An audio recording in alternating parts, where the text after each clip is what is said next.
Saat ini saya ingin menjelaskan tentang materi fungsi kuadrat ya. Nah, ini materi fungsi kuadrat ini sebenarnya adalah materi kelas 9 SMP.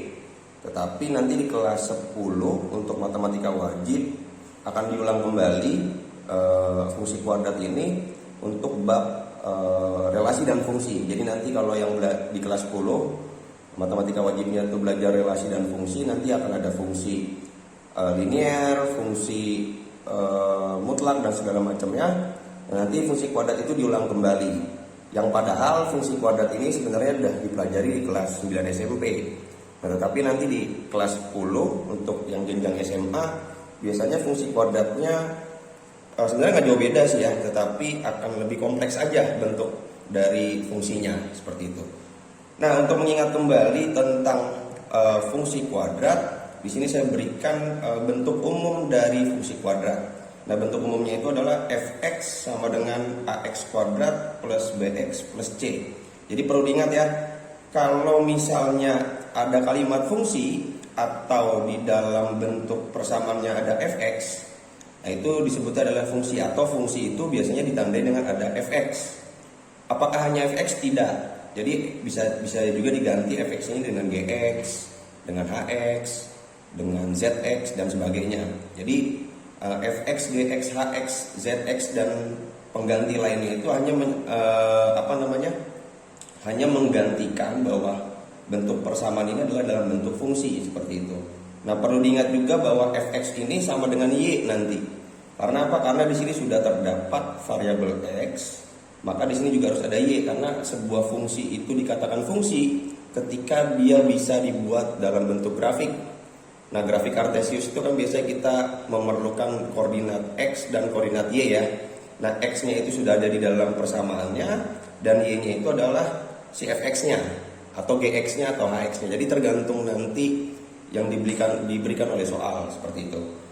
Nah, dari bentuk umum ini ada beberapa keterangan supaya kita lebih jelas. Ya, saya ingatkan kembali bahwa A di sini bukan merupakan variabel, jadi variabel yang dipakai itu adalah x kuadrat dan x, dan juga y ya, yang kita ganti di sini menjadi fx. Nah, jadi A ini hanya nanti bisa berupa bentuk angka dari 1 sampai positif tak hingga.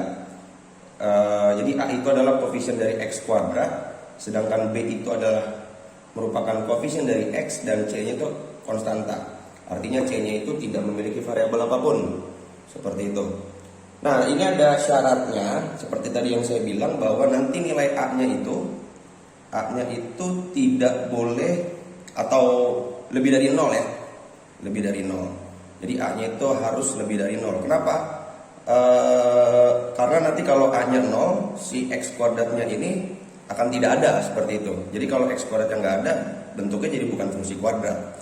Atau nanti bisa jadi juga A-nya itu kurang dari 0. Seperti itu ya. Jadi A-nya boleh lebih dari 0, atau A-nya bisa jadi kurang dari 0. Tetapi A-nya tidak boleh sama dengan 0, bukan 1 ya. A-nya tidak boleh sama dengan 0. Kenapa? Karena kalau A-nya nanti 0, maka bentuknya nanti bukan fungsi kuadrat, tetapi nanti hanya persamaan garis lurus saja. Karena yang tersisa hanya bx plus c saja kan, seperti itu. Nah, ini harus dipahami syarat ini, karena nanti akan berhubungan dengan submateri selanjutnya. Nah, di sini saya akan memberikan contoh. Ini contohnya sederhana banget, ya. Ini awal-awal sekali. Ini contoh soal tentang pemahaman konsep sebenarnya. Soalnya adalah kita disuruh menentukan mana yang merupakan fungsi kuadrat, mana yang bukan dari beberapa fungsi yang diberikan. Nah, ini caranya gampang banget ya untuk menjawab soal ini. Kita tinggal lihat aja dari bentuk umumnya, yaitu bentuk umum sebuah fungsi kuadrat itu dia harus memiliki pangkat tertinggi dari variabel x-nya itu adalah pangkat 2. Seperti itu ya. Jadi pangkat tertinggi dari variabel x-nya itu adalah pangkat 2. Tidak boleh lebih dari 2 dan tidak boleh kurang dari 2. Lalu kalau misalnya nanti B-nya atau X pangkat satunya ini tidak ada, atau nilai B-nya tidak ada, atau nilai C-nya tidak ada, dia tetap bisa dikatakan fungsi kuadrat. Yang penting adalah ini, harus dipahami. Yang penting adalah terdapat pangkat tertinggi dari variabel X itu adalah pangkat 2. Kalau misalnya nanti kita dapat sebuah soal yang tidak ada nilai B dan C-nya, tetapi dia memiliki X pangkat tertingginya 2, dia tetap disebut sebagai fungsi kuadrat. Nah, kita langsung jawab soal yang A saja. Ini sangat gampang sekali. Soal yang A itu fungsinya adalah fx sama dengan x kuadrat minus 2. Nah, kalau misalnya kita arahkan dia ke dalam bentuk umum dari fungsi kuadrat, ya, kita bisa tuliskan unsur-unsurnya. Ternyata dari fungsi ini kita bisa menentukan nilai A-nya itu adalah 1, ya. A itu adalah koefisien dari x kuadrat 1, dan nilai B-nya, karena di sini tidak ada variabel X, maka B-nya 0, dan nilai konstantanya itu adalah negatif 2, seperti itu. Nah, apakah ini masih termasuk dalam fungsi kuadrat? Ya, dia masih termasuk dalam bentuk fungsi kuadrat. Jadi saya tulis dulu ya, ini bentuk fungsi kuadrat. Kenapa dia bentuk fungsi kuadrat? Karena dia memiliki X pangkat tertingginya adalah 2 di sini. Yang penting ada ininya ya, yang penting ada X kuadrat. Mau nanti koefisien X kuadratnya itu 100, 10, minus 100, dan seterusnya. Yang penting ini ada X kuadrat saja. Loh, kan gak ada BX-nya gitu ya, tidak ada nilai B-nya, gak jadi masalah. Sebenarnya nilai B-nya itu 0 gitu ya. Jadi kalau misalnya ini dijabarkan, ini bisa jadi menjadi seperti ini, X kuadrat plus 0 dikali X minus 2, sebenarnya seperti itu. Jadi variabel X-nya sebenarnya ada, tetapi karena dikalikan 0 jadi hilang. Maka nilai B-nya jadi 0, bukan berarti nilai B-nya nggak ada ya, tapi 0, seperti itu. Dan dia merupakan fungsi kuadrat untuk yang A. Nah, untuk soal yang B, kita lanjut ya. Itu bentuk fungsinya adalah 3x minus 2 kuadrat. Nah, ini kalau misalnya kita jabarkan ya, kita jabarkan karena di sini ada bilangan berpangkat, yaitu 2 pangkat 2, maka di sini menjadi 3x minus 2 pangkat 2 itu adalah 4. Nah, lalu kita tuliskan unsur-unsurnya. Nilai A-nya itu 0. Kalau kita arahkan ke bentuk umum dari fungsi kuadrat, nilai B-nya itu 3, dan nilai C-nya itu negatif 4. Lalu apakah bentuk ini merupakan fungsi kuadrat? Dia bukan ya. Dia ternyata bukan fungsi kuadrat. Kenapa dia bukan fungsi kuadrat? Karena nilai A-nya 0. Sedangkan syarat di sini A-nya tidak boleh 0. Syarat pada fungsi kuadrat itu A-nya nggak boleh 0. Nah, sedangkan untuk soal yang B dia A-nya 0, maka dia dinyatakan sebagai bukan merupakan fungsi kuadrat, seperti itu. Nah, kita lanjut yang C. Yang C itu bentuk fungsinya adalah fx sama dengan 4 akar x plus 4. Nah, ini kalau misalnya kita jabarkan ya, kita perlu ingat ya bahwa akar itu adalah pangkat setengah. Sehingga ini kalau dibuat si akar x-nya dibuat dalam bentuk pangkat, jadinya 4x pangkat setengah ditambah 4. Seperti itu ya. Nah, kalau dituliskan unsur-unsurnya, nilai A-nya itu nggak ada, 0. Nilai B-nya ada nggak? Nggak ada juga, 0. Lalu nilai C-nya 4 konstantanya. Lalu ini sebagai apa? Karena dia X pangkat setengah, sedangkan fungsi kuadrat di sini X-nya harus pangkat 2, maka untuk soal yang C ini bukan fungsi kuadrat. Karena dia tidak memiliki X pangkat tertingginya adalah 2. Nah, jadi yang bukan itu saya kasih tanda silang ya. Yang merupakan fungsi kuadrat itu saya kasih tanda checklist seperti itu. Nah, dia tidak memiliki X dengan pangkat tertinggi 2, tetapi hanya X pangkat setengah.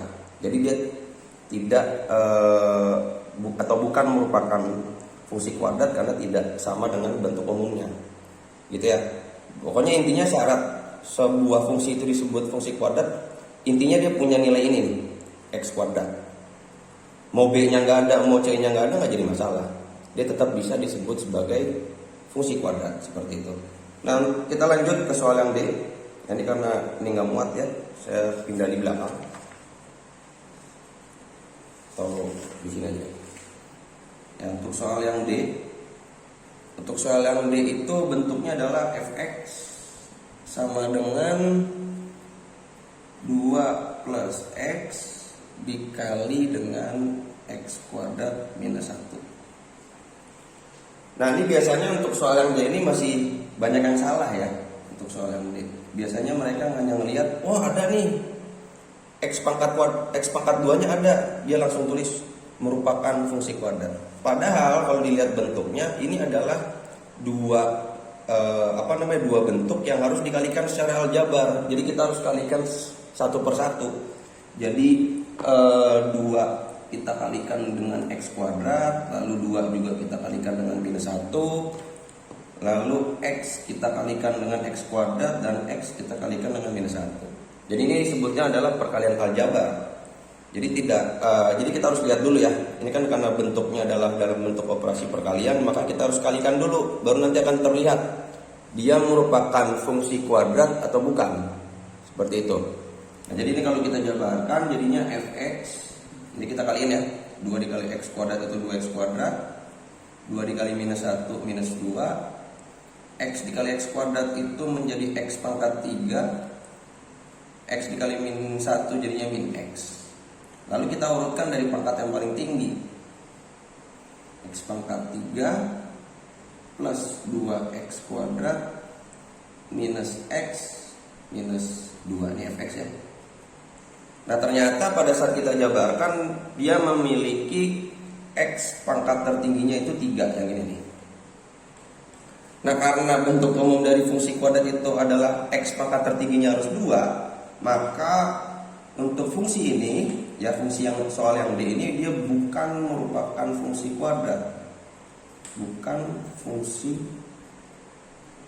kuadrat. Nah, jadi kalau bukan kita kasih tanda silang. Ya, seperti itu ya. Jadi karena ada yang lebih tinggi dari 2 pangkat x-nya, ya, sedangkan fungsi kuadrat itu kan paling tinggi itu x-nya pangkat 2 saja. Sedangkan sini ada x pangkat 3 yang lebih tinggi dari 2, maka dia disebut bukan fungsi kuadrat. Seperti itu. Kita lanjut ke soal yang E. Soal yang E itu adalah fx sama dengan 1 plus x dikali dengan 1 min x. Nah, ini juga sama sebenarnya seperti soal yang D. Jadi kita harus kalikan dulu secara aljabar. Kita kalikan 1 per 1. Si satunya ini kita kali 1, lalu kita kalikan lagi dengan min x. Begitu juga dengan x, kita kalikan dengan 1, lalu kita kalikan kembali dengan x. Sehingga kalau dijabarkan bentuknya menjadi 1 dikali 1 itu 1, 1 dikali min x dan x dikali berapa nih? Dikali 1 ya. Jadi plus x, x dikali min x jadi min x kuadrat. Yang bisa digabung adalah ini ya, min x plus x, berarti kan dia jadi kecoret ya, jadi habis. Sehingga tersisanya 1 minus x kuadrat.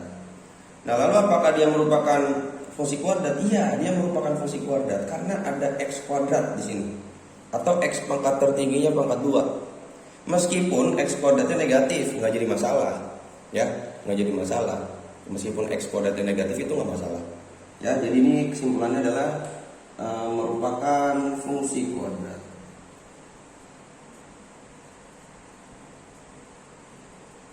Kalau dia fungsi kuadrat berarti kita checklist. Lalu kita lanjut ke soal yang F, soal terakhir, yaitu bentuk fungsinya adalah fx sama dengan x kuadrat minus 8x plus 15. Nah, lalu kita mau cari tahu apakah fungsi yang f ini merupakan fungsi kuadrat. Nah, kalau kita balik ke bentuk umumnya adalah fx sama dengan ax kuadrat plus bx plus c. Nah, ini semua unsurnya ada ya sebenarnya di soal yang f. Jadi kalau kita buat unsur-unsur dari fungsi fx sama dengan x kuadrat min 8x plus 15, maka kita bisa tuliskan nilai a-nya itu adalah 1, dan nilai b-nya itu adalah minus 8, dan nilai c-nya itu adalah 15. Semua unsur di sini ternyata atau bentuk dari fungsi yang untuk soal yang f ternyata mirip dengan bentuk umum. Nah, maka ini sudah mutlak sekali bahwa fx sama dengan x kuadrat min 8x plus 15 itu merupakan fungsi kuadrat.